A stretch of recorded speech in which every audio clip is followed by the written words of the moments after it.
In front of me is OnePlus Pad Go, and today I would like to show you how you can change sleep time to never. Begin by launching Play Store and getting free app called Caffeine Keep Screen On. It has to be from this developer. When your app is ready, launch it.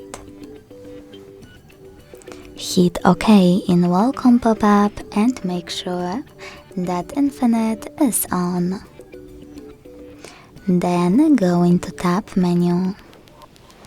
Now you need to edit your current shortcuts by clicking on those three lines at the top right corner of Tab menu section. Hit Edit Tiles.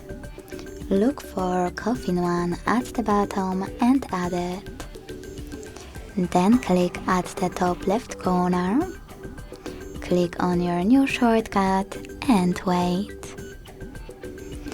Thanks so much for watching. If you enjoyed this video, don't forget to leave a like, comment and subscribe. Bye!